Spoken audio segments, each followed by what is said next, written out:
Едно телефонно обаждане никога не ви обвърза с договор, докато не поставите подписа си.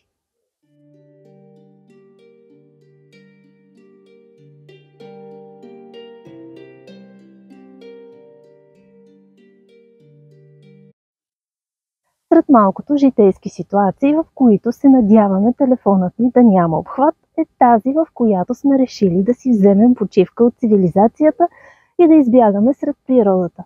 Точно тогава обаче телефонно обаждане, което нито очакваме, нито желаем, може да наруши тишината ни, а и не само. В този епизод на подкаста ще говорим за това как телефонни обаждания за продажба на стоки и услуги могат да нарушат правата ни и как да се защитим.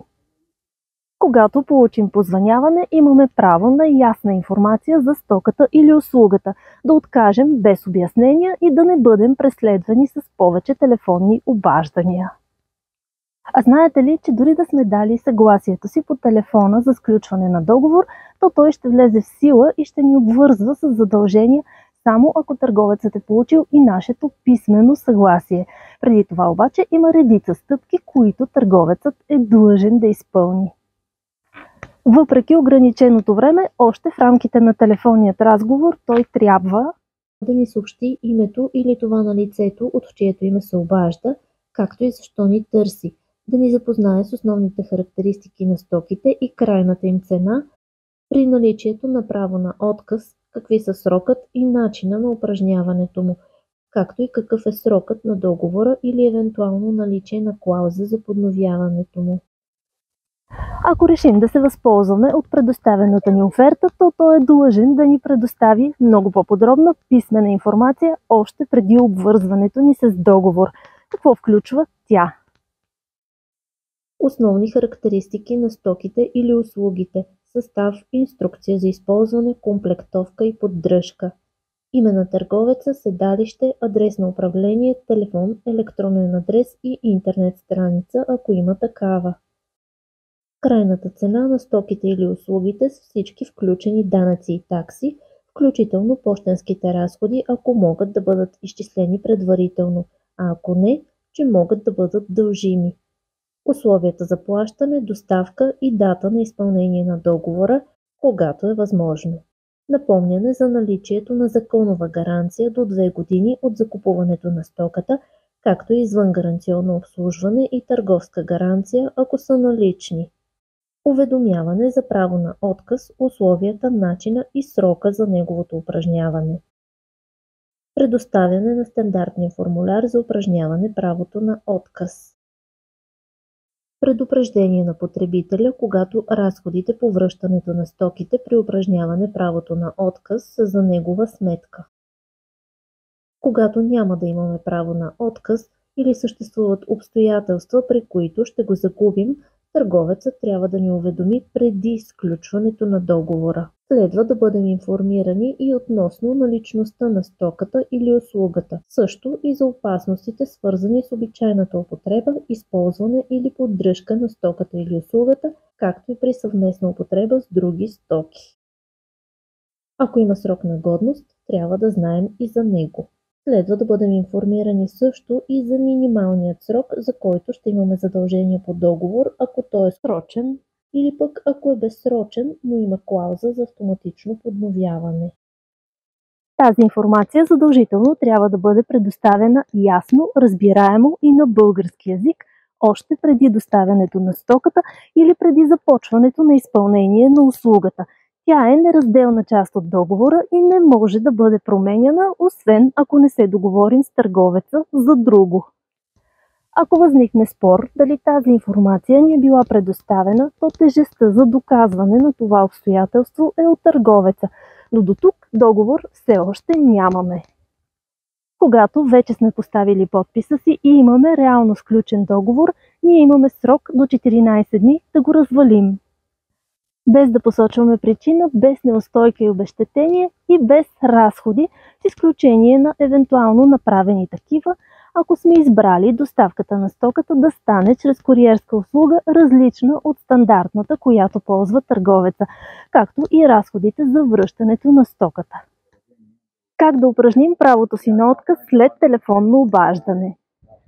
Първо информираме търговеца за желанието си до 14 дни от сключването на договора. Най-добре е да използваме стандартния формуляр за отказ, но може и по друг начин. Препоръчително е да е писмено, за да имаме доказателства, че сме го направили, тъй като при възникването на спор, тежестта за доказването на този факт е у нас. Правото на отказ е надлежно упражнено, ако се заяви в законоустановения срок. Ако търговецът предварително не ни е информирал за правото ни на отказ до 14 дни или не е в състояние да го докаже, то тогава този срок се удължава. В случай, че ни предостави въпросната информация до година от сключването на сделката, 14-дневният срок започва да тече от този момент нататък. А ако никога не ни предостави тази информация, срокът се удължава на година и 14 дни.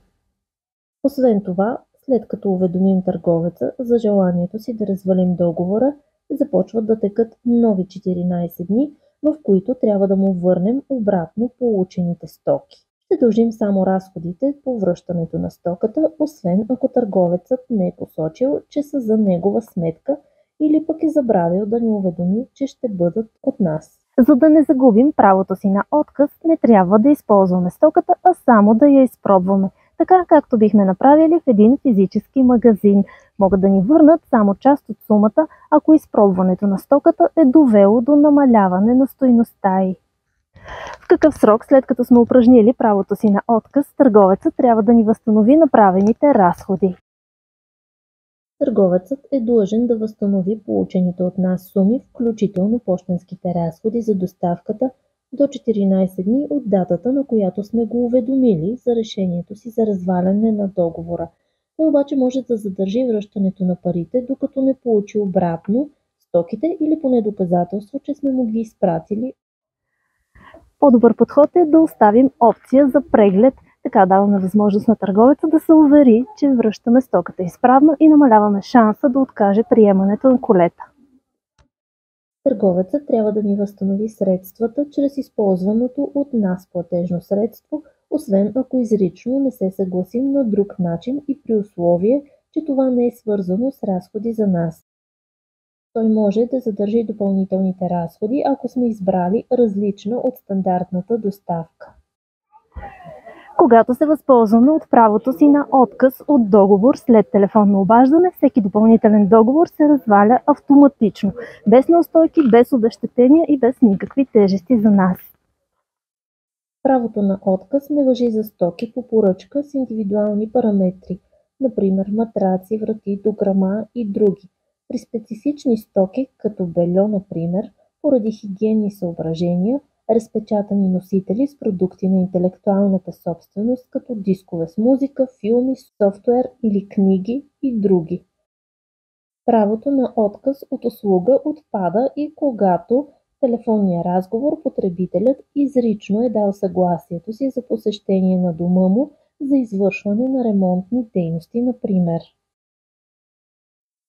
Всяка клауза в договор, с която търговецът иска да се откажем от свои законни права, е недействителна, т.е. не поражда никакви правни последици за нас.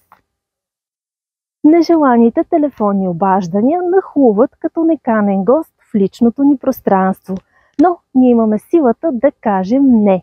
А ако сме сключили договор, който е неизгоден за нас, можем да го развалим до 14 дни и да си върнем парите.